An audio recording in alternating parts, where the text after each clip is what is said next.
So I'm Julius Musseau. I'm the CTO and co-founder at MergeBase. MergeBase is a company that's focused on one of the OWASP top 10 categories. That's insecure dependencies. And I'm very excited. Jim, this is amazing to have you here on this webinar, these Wednesday webinars. Hoping to make this a habit, a bad habit. It's a good habit. Good habit. It's always Jim, good to talk about application security excellence and third-party library management and supply chain management. These are good habits to care about. Yeah. And so Jim Manico is just an application security expert extraordinaire. I say that very, what's the word? Sincerely. And Jim is a founder at an important security trainer, Manicode.com. So bring Jim into your teams and really up their security game. And Jim's also an active. Go on. Julius is the principal of MergeBase. So this is why I like Julius, because he's like, there's already like $7 billion companies handling this problem. There's already an established industry and lots of competitors. I need to get involved. So Julius wrote a third-party library management tool similar to OWASP Dependency Check or Sneak or JFrog or WhiteSource. Built one from scratch. And it's used throughout the Canadian government and a lot of Canadian companies. He's just getting his company started up. I got my first demo and immediately joined his advisory crew and invested in his company. So I'm a big believer in what Julius is doing, what his work is. I really think we need more competition in the third-party library space. That's how I know Julius. I keep calling him Julian. It's actually Julius. That's how I know Julius. But we're not going to. We're here to talk about the OWASP Top 10 and talk to you about some application security technical topics. That's why we're here. All right. On that note, let's dive in. Shall we start? We'll do them in order, eh? Let's Although do it. They reorder them every year. Eh? They don't. So the order is not stable. But we'll just go by the 2021 ordering. Alexa, quiet. Sorry. Okay, so we'll dive in. A01 and A01. And for those here, I'll just put the link in the chat thing. OWASP Top 10. I mean, if you just Google OWASP Top 10. You're going to end up there. Julius, do you know your computer science history? Do you know when we really first started talking about access control design in software of any kind? They don't really cover that in computer science courses, curriculum. I like history. So I went back to see the earliest access control needs. In the late 60s, you got MIT with the first multi-user computers for the university. In the early 70s, we see researchers, Dr. Salter and Schroeder, talk about the principle of least privilege for the first time as well. So a lot of the MIT researchers are talking about this for the first time in formal documents. And now there's plenty of other access control that shows up in software in the 50s a little bit. But it's really the late 60s and 70s where software starts to really become a big deal across the whole world. And we see the first couple of access control designs coming out. So here's my question to start with. If we've known about how to build access control for over 50 years, why is access control at the top of the OWASP Top 10? That's the question we got to start by answering, I think, Julius. That's a good question. Yeah, I'm right. I mean, if I go back in my own experience with computers, even in high school, right? You remember, I was in high school in the 90s, and the LAN, the local area network, and it was just like a gong show, right? There was always one smart kid that would just wreck it for everyone. Yeah. that might have been me. I can't confirm or deny that. That may have been me a little bit, but I mean, I guess I would sort of hypothesize here the access control is the most important, because without it, it's just like every system will devolve back to my high school networking lab. Exactly. It's Wild West. But let me ask you a question. I got some questions for you. What is the new modality around software development today? If you're really on the cutting edge Are you agile? I would say no. What's the Hmm. successor to agile in terms of speed of delivery? What do we call that now? The real famous Man, word. It's a real famous word in AppSec. continuous. I agree, but what do they, when you're doing continuous security review, what do they call that? We call it CI/CD, continuous integration, continuous delivery, which Mhm. is an aspect of what parent topic? DevOps. Yes. Okay. DevOps is the Woo. heart. Oh my God. No, you're awesome. DevOps is the heart of software development now. It really is. And so, what does DevOps tell us to do that's different than what we did in the first generation of AppSec? Like when AppSec first came up and we first started caring about security, we would hire pen testers to do these long pen tests, give us a result, we fix it, and we move on. Is that the main way of doing AppSec in the DevOps world? Hire a bunch of pen testers to manually review your software? Say no with me. Say Okay. no. No, no, no, no, no. No. No. Yeah, you DevOps is need about an continuous. yeah, it's a continuous with an automated pipeline. It's all about running security scanners like MergeBase and many others in our pipeline. But here's the question. Here, are you ready? Are you with me, Julius, Oh, so far? man. Are you with me? I'm supposed to ask you the questions. This It's is, okay. I'm flipping the script a little bit. We're just going with this. We're being yeah, Socratic. yeah. This is good. This is good. This is good. How many of the scanners that we buy and run against our custom software, how many of those understand our custom access control policy for our app? I No. buy Burp, I buy Zap, I get Zap, I get dependency check, I go use White Hat, I go use Envisium, I go use all these whatever. How many of Yeah. those this, and Scott is my new favorite. He says 0 because access control is a business domain. So here's the point I'm trying to make. Just let's put this all together.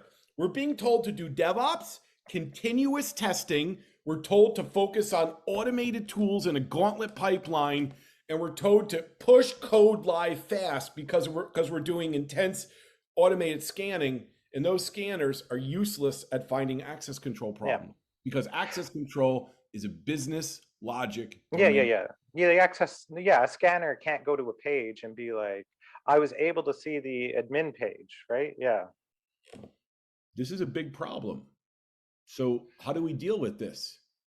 Like what I like about OWASP Zap is that they do have a way you can program in your access control policy. There's some tools that do that, but that's major heavy lifting that only solves the simple problems. So if you really want to investigate the detailed access control of your software, you're going to be doing either elaborate unit testing or you're back to manual review. I don't think there's an easy way around this. So that's why this is okay. Julius, you're with me now. This Yeah. is why access control is number one. It's Hmm. extremely hard to verify even easy access control designs through automation, not to mention the complex access control we run across like indirect object reference. That's my story about A1, my friend Hey, Julius. moving on. AO2, Crypto. cryptographic failures. OWASP Top 10. Now, Item AO2. in previous years, we called this sensitive data exposure, but that's a symptom. The root cause is we bleeped up crypto in some way. Damn it, Julius. Do you have any experience in doing crypto building or design, or have you studied that area of computer science much yourself? There's a third year course in most universities where you get to do RSA, yourself, but you do a very small RSA, like just with integers, with small prime numbers, just to see it in action. Yeah, that kind of, as a developer, I don't interact with math. I don't write, I interact with libraries and algorithms. So a lot of what I learned in university, the math of crypto is useless. I don't teach crypto math in my courses. I teach applied crypto. So, and that's important though. You want to be a cryptographer? It's good. That's a good foundation to start with. But as a developer, I want to do applied crypto. So what can I do as a developer to implement crypto successfully and quickly these days? Like again, with this category, we can talk about so many different things. For hours. I'm pushing us towards how do I get this right?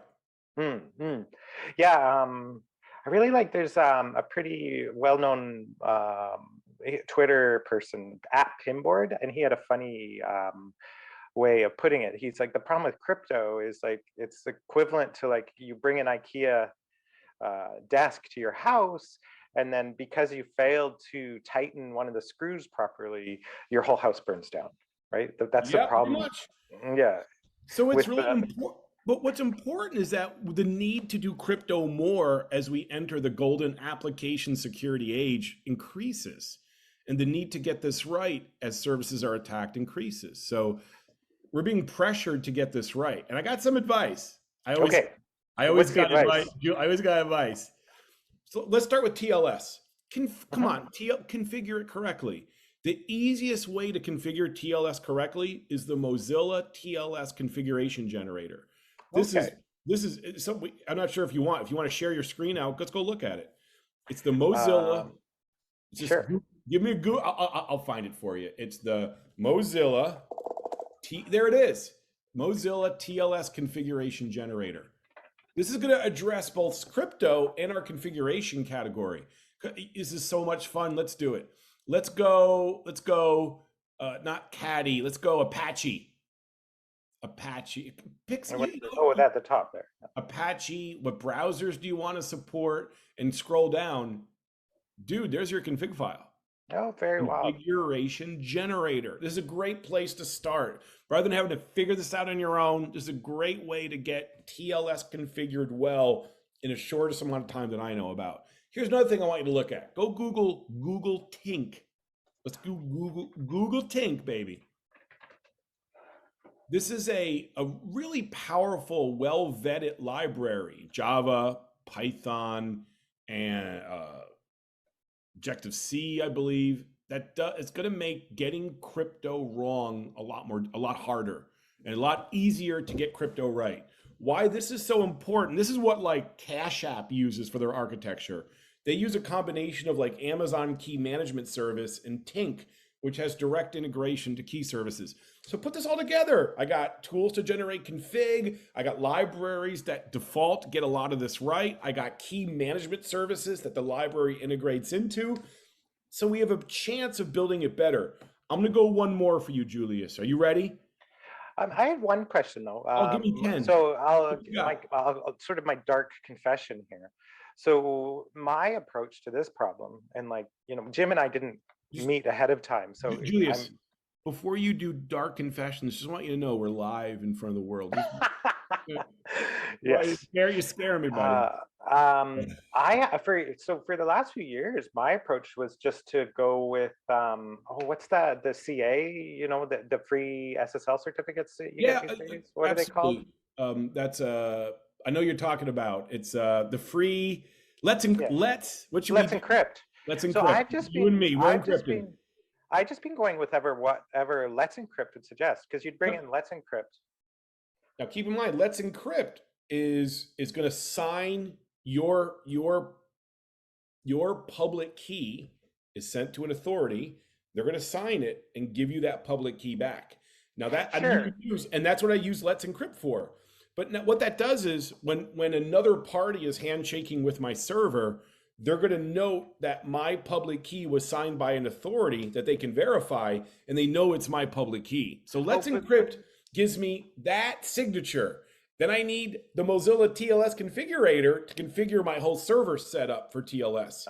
Oh, Let's Encrypt was generating this for me though. Let's Encrypt was giving me this because it was like, okay, let's set up the little Let's Encrypt daemon, and while we're at it, it would automatically configure my Apache for me or my Nginx. Give me a high five. Oh, high five, yeah. Dink. So you're using Let's Encrypt, automatic TLS automatic config generator, and you're using their signing authority. Yeah. Now that's a same thing as using the Mozilla. That's perfect, is what it is. That's great. I mean, I worry like the ones like if Let's Encrypt set it up 2 years ago, probably need to go in there and make sure it's up to date with the latest and greatest. But one of the services that was my approach. No, this is I don't even know what they use. Sorry, buddy. Sorry. I use this by Ivan Ristic called Hardenize. And it's like Hardenize. Yeah. And just check this out. This is a fun thing to introduce to people, right? I'm not affiliated with him, but Ivan is one of my favorites in terms of deep techie. And like pop a site. Go ahead, hit my site, Manico. You can see all my stuff here. And like, no, I mean in Hard Nice. Go back and take. Oh, Hard Nice. Okay. Oh, how do I? Neat little service. Oh, I go Mana. Oh, see, I just didn't Yeah. even know this was a tool here. Ah, oh, very cool. You can see some of my cool. configuration problems.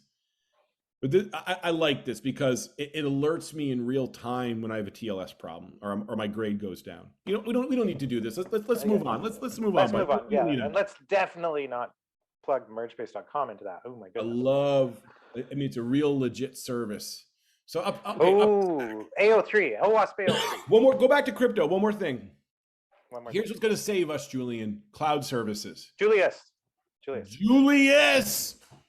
know, every time I get your name wrong, you can take away one of my shares. You know, I just survived March 15th, right? That's it's a sensitive date for me. My name being Julius. I'm Italian. I should care even more about this. I apologize. I'm sorry. I'm just. So back to crypto. What did you want to say about crypto? Cloud services. I can go to Azure and say, give me crypto storage. They auto make a key in the vault for me. They automatically start encrypting data with that encryption key. And then they encrypt the data encrypting key and put that in the vault. One click, I got really good data level encryption capabilities that's managed well. That's the future, is crypto cloud services, where I'm not building it anymore. You said it, you heard it here first. The cloud's going to save us when it comes to crypto implementations that are turnkey. No one wants and your cloud bill only goes up a little bit from that, right? Just a little. Gotta pay. Gotta pay for. All right, let's move on. Let's do injection. Injection's fun. Injection's fun. Here, injection. But I'll stop sharing so that I can just see what people are up to. Why don't you talk? Talk to me.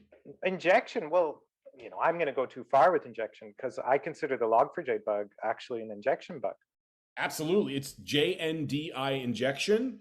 It's also a third-party library management issue to some degree, but I agree with you. It's straight up JNDI injection. Yeah, and we've known about since 2016. And to me, injection strikes again, right? Like injection just takes down all of us, right? Like the injection is brutal, right? And it's like you think you know better, right? Like a SQLi, right? Like SQL injection. You think you know better, and then the pen tester comes in and publishes a finding in the report. You're like, oh man, I got hit by a SQLi again. But what do you want to say about injection since we're doing this? The OWASP Top 10 deep dive here. It's decreased from number 1, right? It's no longer number 1. It's now number 3 because we're getting a handle on it. It's still epic. Okay. Don't get me wrong. Statistically, it's number 1 now. Statistically, okay. It says access control, but that was right before Log4j. If we include Log4j, it's absolutely number 1. No question. Managing third-party components is number 1. Okay. AO6. That's what I think. Having vendors in the space is really important. We need more solutions here and more competition in the space. That's why I like it. There's tools for injection, right? That people can use these days, or more just use the parameterization, use the SQL parameterization.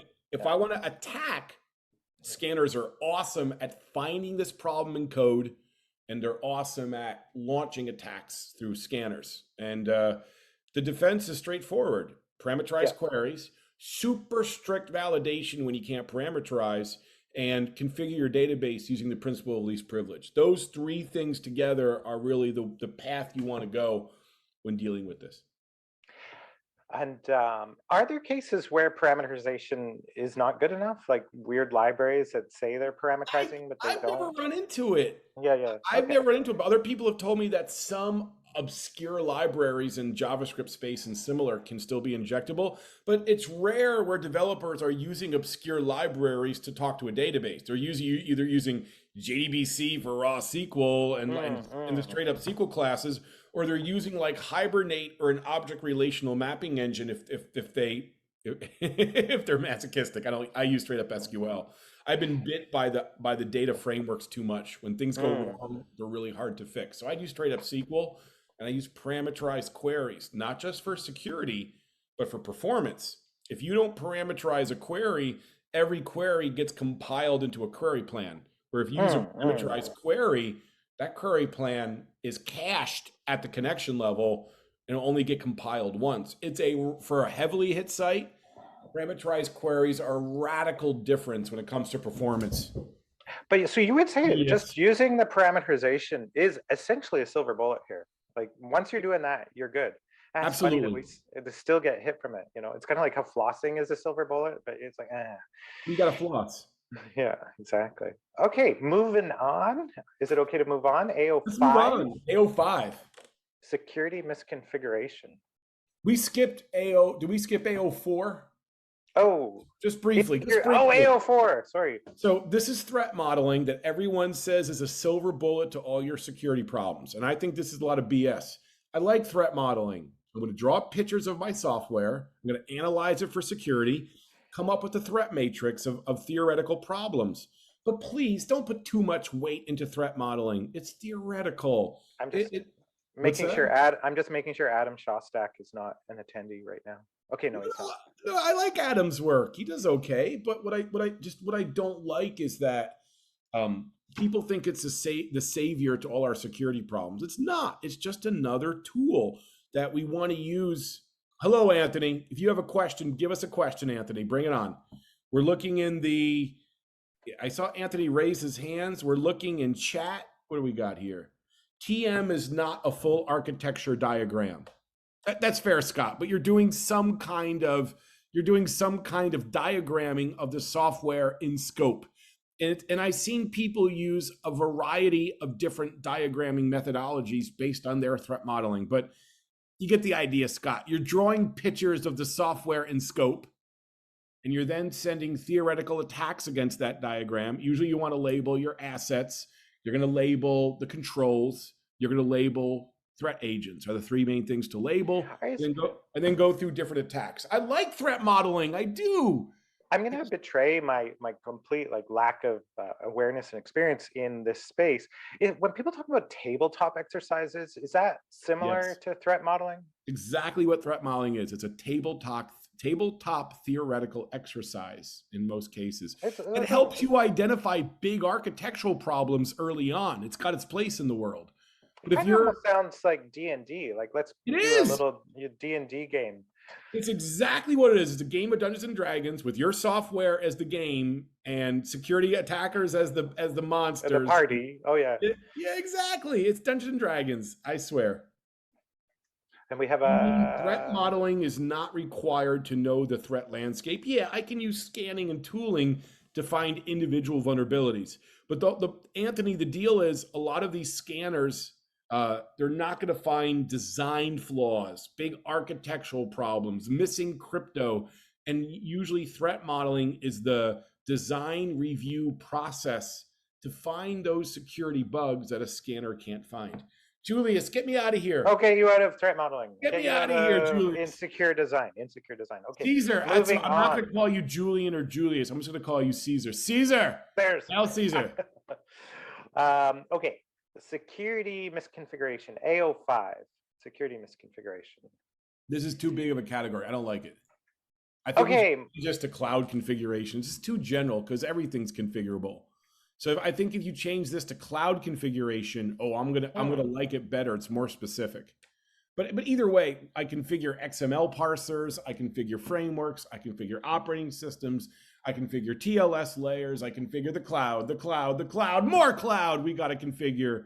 And all of that radically matters to security. I'm going to sum this up quickly so we can get out. Let's get out of here. Let's get out of misconfiguration. I'm going to sum it up quickly. Here's my quick sum. You ready? If you can't verify the configuration, assume it's not secure and find some way to deeply review it. That's my takeaway. It seems the OWASP Top-10, the thing that kind of stresses me out about OWASP Top-10 is it's like 10 different dimensions in which to look at your application, right? Like they're all orthogonal to each other. They're all cross-cutting concerns, right? And go to how to use the top 10 as a standard, and the trick is you don't. The OWASP Top 10 is meant to breed initial awareness of these issues, and it gets so much international press. I'm giving talks on it like an idiot, but honestly, it's just meant for initial awareness. And after that, we go to the ASVS and more comprehensive standards. So if you use it for what it is, to breed initial awareness, it's great. If you're using it as a codified standard to drive your entire program, it's awful. Mm, mm. So, you know, I guess maybe that's what stresses me out about OWASP Top-10, and in a good way, is that as I gain this awareness from these 10 different angles into my system, like thinking about my system from these 10 different angles, it is actually stressful, right? It's like, oh my goodness, I need to think about this. I need to think about this. I need to think about this. yeah, but once And, you have, as a security architect, these things aren't stressful to me or other security architects. They're exciting. mm, These are great education tools that I can use to inform people. And have you ever been in front of a developer who didn't understand a security issue, and you as an engineer no, explained yeah. to them in detail and what happened to them? They're like, "Oh my god, Oh yeah. I get it." And so I've had a million of those moments throughout my life as a professor. That's why I do it. You know, you give them the right information, teach them well, teach your children well, sang Crosby, Stills, and Nash a time ago, my friend Caesar. And you know that's what the OWASP Top 10 is for, to give us many more of those moments across the 20+ million developers around the world, right? Shall you play the Carmina Burana? Alexa, play Carmina Burana. This is important. I love this song.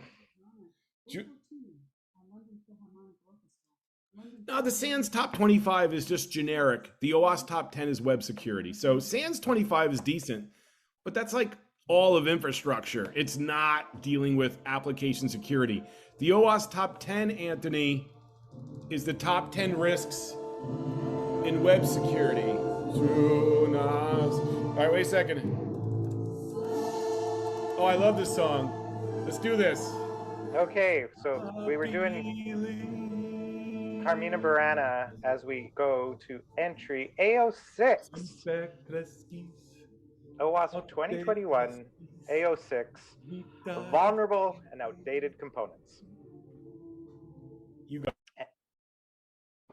You know, and this is, I mean, A06 is why I founded MergeBase, was, you know, out of date libraries with serious known vulnerabilities. And I think, you know, at this point, well, it's hard for me to know, right? I'm in it so deep, so it's hard for me to know, like, is the rest of the world aware of this problem? And, you know, we're just coming out of Log4j in December there, December 9th. You know, how many people do you talk to and they're like, oh, I remember December 9th, that was Log4j day. So, you know, to me, like, oh, everyone knows about insecure components. And the funny thing about insecure components, right, is even if you fully know about it, it's such a tough problem, right? Like, to keep all your libraries and all your systems up to date, and then you try to do an update, you try to patch. That's what patching means, by the way. I know we think patching means like, oh, take a diff and apply it. It's not what it means here. It means just take the new library version, and then, you know, you try and it's like, oh, but it can't upgrade. Like, they're not codependent, co-compatible with each other. Or oh, the upgrade took, but now your system is on fire because it turns out there was runtime compatibility issues. Anyway, A06, known vulnerabilities, out-of-date components. It's when people talk about the software supply chain, this is what they're talking about. Jim, any comments? This is the number one issue in my mind. Absolutely. Oh, really? And I say that statistically because when we did the data collection at the OWASP Top 10, I say we, the royal we, I mean the lead team, Andrew, and Torsten, Neil, and Brian Glass.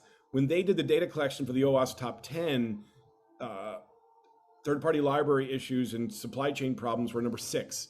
If we now would recompute that data based on Log4j, it would be way beyond number 1. It was such a dramatic problem across the world. So, and again, this is something a lot of my customers have struggled to deal with, even with tooling in place. It's just, you update, you break. Did I need that update? I don't know. What's the history of this library? I don't know. And like, so many questions that my customers have when evaluating a third-party library, I don't see it answered really well in the space today. This is why I invested in you, dude, is because when I look at your tool, like I get a library, I get this like super detailed historical record of it that I haven't seen in other tools that lets me like understand quickly if this is something I should be using new in a project or not. I like that. I like that angle a lot. And yeah, I'll leave it at that. Oh, yeah. I kind of, one thing like sort of, I mean, obviously I love this topic and started a company and we've been working at this for 4 years now. But I just love how it's a fractal for the OWASP Top 10. Like you take OWASP Top 10 and then you take all of those 10 issues and shrink them into AO6. So any of those 10 issues, OWASP Top 10, can happen in a library, right? And then, oh, now you have an insecure library, right? So that's just kind of hilarious. Yeah, what more to say about this? I mean, I kind of think about, if you think about the automotive sector, I love, like, I take my car, I always, I try to use, like, you know, mom and pop mechanics for my oil changes or for routine maintenance. But always, at least twice a year, I will go get an oil change at the dealer, right? And why is that, Jim? Why do you think I do that?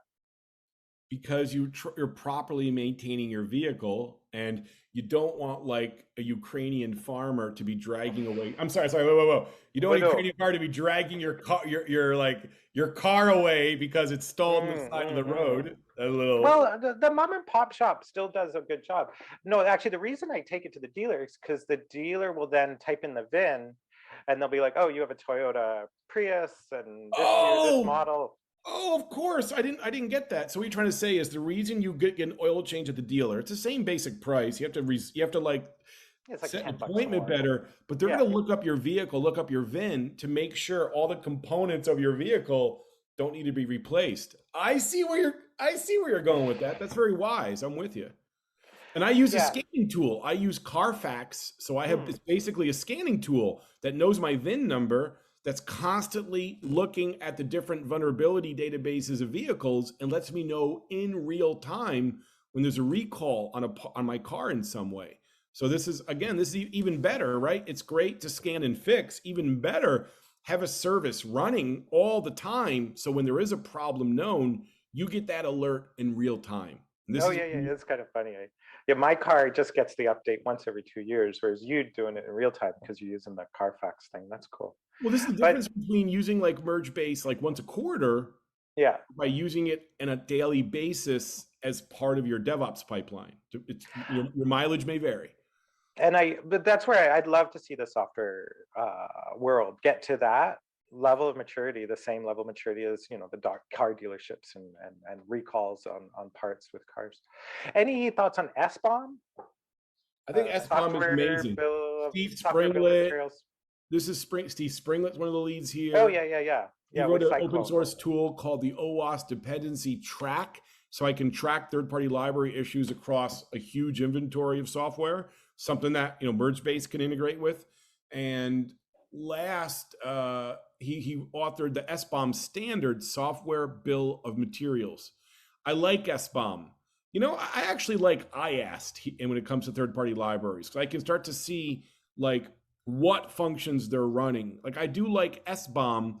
I don't think it's granular enough though. I think SBOM gets better when I merge it with other scanning technologies. And I think SBOM gets better when I understand the library and what business functions they map to. This is really hard to do. SBOM. Go ahead. SBOM's, SBOM, it's just a list, right? It's like, here's all the stuff. We don't know if it's used. We don't know what part of your system uses it. Just these are all the libraries in your thing. And SBOM is really taking off right now. It was actually overtly mentioned in President Biden's recent executive order. He literally called out SBOM, software bill of materials. That was wild. Good. Let's move on. Let's move on to AO7, identification and authentication failures. This is mammoth. The thing that's great about, here's what's bad about this layer. I've had to understand OAuth 2 and OpenID Connect and JSON Web Tokens. This landscape technically has changed a great deal in the last couple of years. A lot. Session management, radically so. Microservices flipped all of session management on its head. But the good thing is, we have so many identity providers. We have so many and aggregators even. Aggregators. We have so many frameworks now. The amount of developers that I teach that are building their own authentication layer is way less than 10% because we have so many turnkey authentication solutions. And that's why this is slipping out of the OWASP top 10. It went from like 2 to 7, I think, because there's so many turnkey solutions in the cloud and similar. that are really decent, I would So dare like say. just use Okta, use OneLogin, use I like whatever. I like Ping, I like Auth0, I like Okta, especially when I'm trying to manage all the different services that my employees use. I like Twitter, Facebook, and Google login. That's Of OpenID Connect course.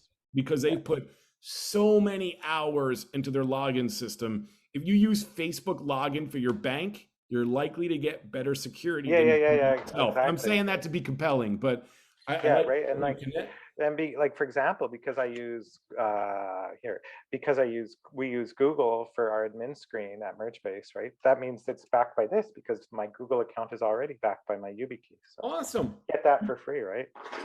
I love all the FIDO authentication devices. In North American standards, this is the National Institute of Standards, special publication 863 A, B, and C.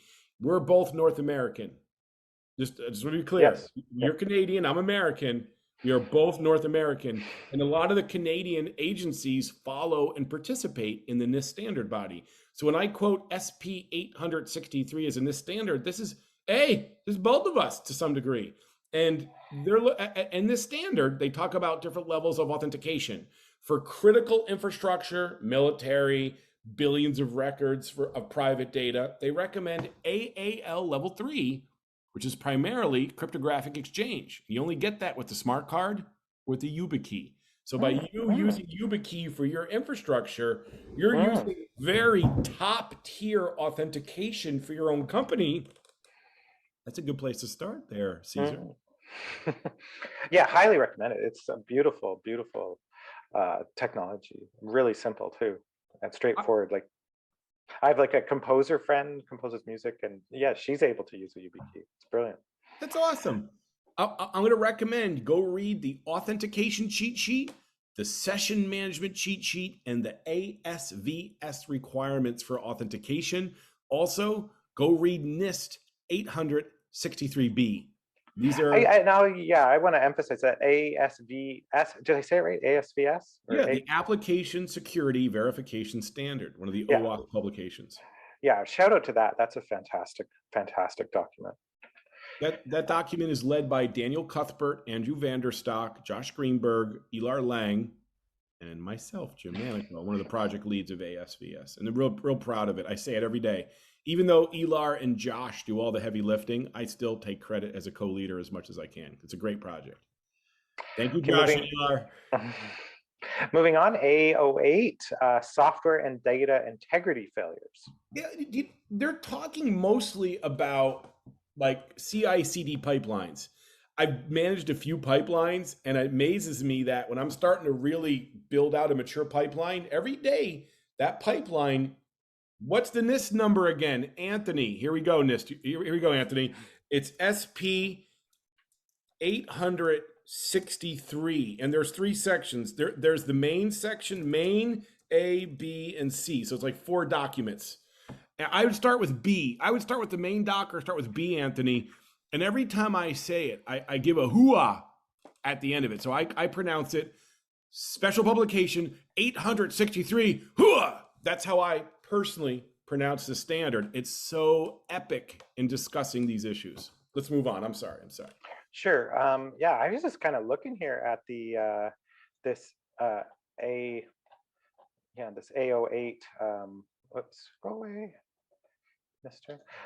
Software and data integrity failures, right? And I'm just like scrolling down here. CI/CD. And it's just like, how to prevent. It's like, nobody does that. You have to though. Oh, you have to. Wait a second. So your CI/CD pipeline fetches a script and runs it as root. And the first step in fixing your problem is to grab the download hash of that script and do a digital signature check. This is basic integrity. You should not be downloading production software without a hash check. But here's the thing, that's not enough. I mean, they're doing like, SHA-2 checks, but they're not doing digital signatures these days. It's just it's or similar. I get your point. Or similar. Okay. Or similar. It's typically not a digital signature. Okay, let's rewind. If you're using software's auto update capability, like at the OS level, they do use digital signatures to verify integrity of a download. If you're Hmm. just downloading a script from a service provider, then you're probably doing a hash verification of that script to make sure it hasn't been modified. So, but they're both Yeah. integrity Okay. primitives to make sure nobody modified the script. But here's the thing: a lot of attackers will modify that core delivery mechanism. So Yeah. when and this is not in this cheat sheet, it's a good cheat sheet to read, but I use the rule of two. Are you ready for this? When I'm Hmm. downloading a script for a CI/CD pipeline, I check the hash, make sure it hasn't been modified. But everyone who's making me run a script, they usually publish it in a GitHub repo. So I'm going to do a rule of two. I check against the hash, then I check against the GitHub repo contents, and if either of those fail, I don't run the script. That Okay. would have stopped. And Okay. guess how many people even do one of these Yeah. checks? Yeah. Yeah. Yeah. Very little. And you got to stop that, Caesar. Hail Yeah. I Caesar. mean, when I You think got to about this, stop that. No, don't give me your excuses. You're like, oh, here's why I'm not going to do it. yeah. Tell me I'm right, and you will check the integrity of your scripts from now on. No, I Tell me really, that. I really like that idea. It reminds me of how, like I do a lot of Java, and Maven is going to download a jar file from Maven Central, and it'll make sure the hash is okay. Yeah. But then it'll cache it locally. And so something I find actually stressful about Maven is that it'll only check the hash once. It'll check the hash in my cache, for example, to be like, oh, he's already cached it, and the hash checks out, it's all good. I'll just use a cache. I'm like, no, no, no. You need to go back to Maven Central and make sure the hash is still the same as the one on Maven Central. Don't just trust the one in the cache. But it doesn't do that. Maven doesn't do that because then, the network usage would be like, it would, the bandwidth, they DOS themselves. They'd have 100 times more traffic coming at them if they did that. But that's the truth, because anyone can go into my build server, not anyone, I mean, hopefully it's configured, but they could go and poison that cache and my Yes. build tools won't know it. And then, This this one's hilarious, right? Trusted repositories. It's like, well, NPM or Maven, I can publish a library to NPM right now, just as me. This is, backed by Caesar, right? Like, who's trusting that? That's crazy. Like anyone. NPM and Maven are a filthy morass of Yeah, yeah, insecure yeah, and yeah, yeah. crappy They're bullshit. garbage dumps. Most Anyone of it can is publish to them. garbage. Like as long as you have an email address and you're able to answer your email, you can publish to these repositories. That's all you need. Which, I mean, luckily has been good enough for most of it. Anyway, yeah. So anyway, I'm finding this one kind of depressing. Maybe I've seen how the sausage is made, so that's the problem there. Yeah. Moving on, A09. Logging, this is basic, right? Your developers and your security team get together, agree on a logging standard. The only thing I see really different in this area, and there's all these risks against logs, this is old school knowledge. I like the OWASP logging vocabulary cheat sheet. Take a look at this. It was written by the executives at Nike, security execs at Nike. They open sourced it to OWASP, and now we have a really comprehensive, soon to be the vocab cheat sheet. Yeah. Just scroll down. It gives me a list of all these events that developers should log and label as a security event, and exactly what you should be logging and how to log Oh, it. It's very a nice. great place to start so your developers and your infrastructure and operations team can agree on what to actually log as a security event. Yeah, I mean, it sucks so bad if when bad things happen and then you're like, oh, I'll go look in the logs, and you're just like, oh, they don't.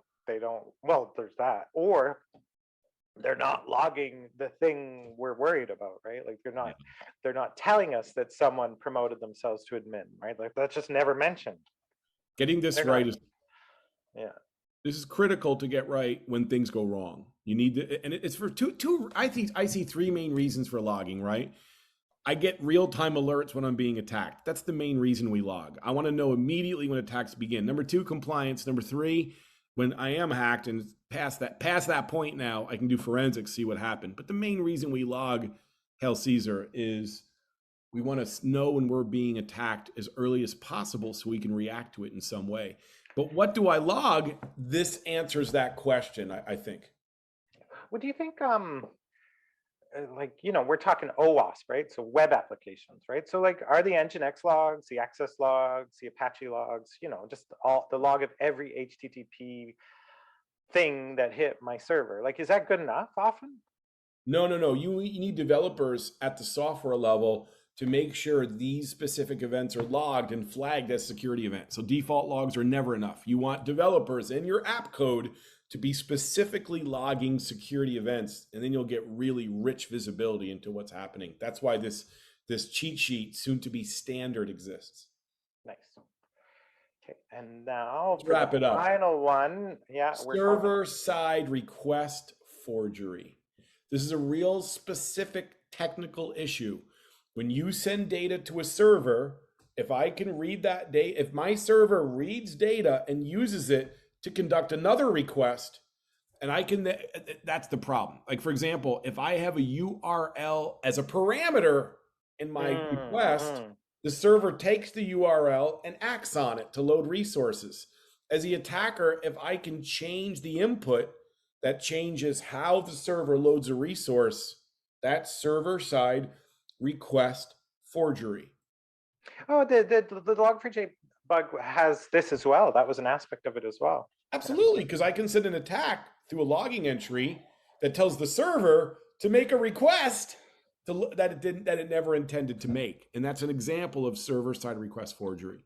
The way you fix this is anytime you're sending an artifact to the server that it needs to act upon, you want to sanitize and validate that. More than sanitize, you want to validate that URL to make sure it's legal schema, port, destination, all should be on the allow list. And don't ever send the raw response to clients. I like it. Disable redirections for your server side activity. And this is a fantastic, simple advice here. And it's easy. It's hard to find. It's usually easy to fix. And the criticality is significant. There's also this is wild, too. Like here, on the network layer, like I talked to a few companies that this saved them for Log4j, right? That they just did not allow any egress. They did not allow any outbound network from their web applications, right? Well done. Very well done. Like it was all whitelisted, yeah. And so then you can still deface the site and do things attacking the site directly, but in terms of egress to steal data and similar, yeah, network controls work. Well, and for the Log4j bug, for example, the egress was critical because that's the egress was going to cause it to go download the bad malicious bytecode. Right, it's JNDI call. Oh, good point. Very good point. We have a lot of information in SSRF. It's a specific vulnerability category. I'd also read the SSRF OWASP cheat sheet. That gives you even more detail about this. Neat. So it seems for a lot of these, you can go OWASP, a cheat sheet. Like there's like 100 cheat sheets. I manage this project as well. Oh, okay. With Jacob Makowski, we are the chief editors of this project. So cheat down. Series. Yeah, scroll down. This is another one of my projects. What are you doing, Jim? I'm helping manage the cheat sheet series and ASVS and a million other things. Love this stuff. So there you go. A lot of cheat sheets to help you along your way. Oh, yeah, there they all are. Oh, abuse, access control. Oh, look at all these. Holy smokes. You got homework. I'm going to be quizzing you. Oh, my goodness. No, when I see all this stuff, it's just like application security. Let's call it. Hey, let's call it. Thank you, everyone who attended the webinar with us today. This is just an informal discussion on the OWASP Top 10. I'm really honored to be a part of MergeBase and assisting Julius in his goals to take over the third-party library supply chain assessment world. Julius, and this was really fun, Jim. Sorry, I talk over you a little bit. We're doing this again in 2 weeks.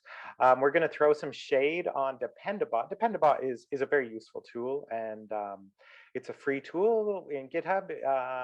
Anyway, but we noticed that Dependabot has some problems, and so stay tuned in 2 weeks. What are we calling it? Why Dependabot is not? Why Dependabot? When it's worse than nothing. Like when it tells you everything's good, but everything is awful. So Dependabot. Leandro, we don't have a presentation per se, but will the video recording of this? Yes. Leandro, yes, a video will be out soon. There you Yeah, go. same for all our webinars. Absolutely. Alexa, play This Is the End by the Doors. And then now Jim makes it so that we cannot post these videos publicly. No, just kidding. We'll wait till the Doors takes us down with a DMCA violation notice. All right, that's it. I salute you. It was fun doing our first Yeah, webinar this was together. yeah. Let's do more. Yeah. Happy Wednesday, everyone. Have a good rest of your day. Go forth and write secure code and check out MergeBase. I'll talk to you all later. Thank you so much, everybody. Bye.